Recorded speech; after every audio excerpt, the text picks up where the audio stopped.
અશ્લીલતા દર્શાવતો video viral.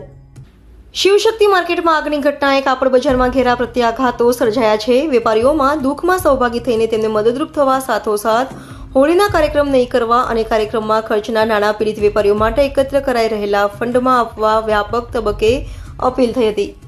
જો કે સંવેદના મરીજ પરવારી હોય એ રીતે કેટલાક સ્થળોએ અમુક સંસ્થા દ્વારા હોળીની ઉજવણીના કાર્યક્રમોનું આયોજન કરાતા નારાજગી ફેલાઈ છે। રવિવારે ભાગોત્સવની ઉજવણીના નામે ફક્ત અશ્લીલતા દર્શાવતો એક વધુ વિડીયો વાયરલ થતા કાપડ બજારના વેપારીઓ ભારે વ્યથિત થયા છે।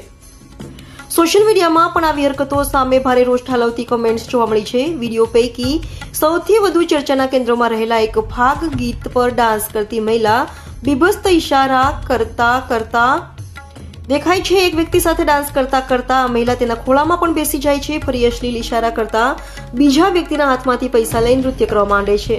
ત્યારબાદ ડાન્સર મહિલા પર બીજો એક વ્યક્તિનો દોટાડતો દેખાય છે। આ વિડીયો ટેક્સટાઇલ વર્તુળોની સાથે શહેરભરમાં ચર્ચાનો વિષય બન્યો છે।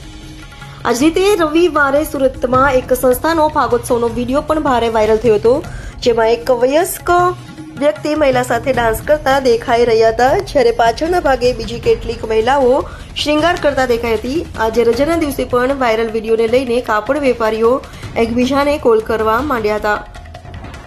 આ વિડીયો જોયા બાદ મોટાભાગના વેપારી શરમ સાથે વ્યથિત થયા છે। સુરતના કાપડ બજારમાં આટલી મોટી દુર્ઘટના બની છે, ત્યારે આ રીતે ભાગોત્સવની ઉજવણી થાય એ માનવતા નથી એવી ચર્ચા સાથે વિવિધ સોશિયલ મીડિયા પ્લેટફોર્મ પર આયોજકો સામે ફિટકારનો વરસાદ થઈ રહ્યો છે। વેપારી વર્તુળના દાવા અનુસાર સુરતમાં નાચગાન સાથે હોળીની ઉજવણીના કાર્યક્રમો કરવા માટે રાજસ્થાનથી 6 થી 7 જેટલી પાર્ટીઓ આવી હોવાનું જાણવા મળ્યું છે। આ વાયરલ વિડીયો બાબતે પોલીસે જણાવ્યું હતું કે વાયરલ વિડીયોને લઈ તપાસ શરૂ કરવામાં આવી છે।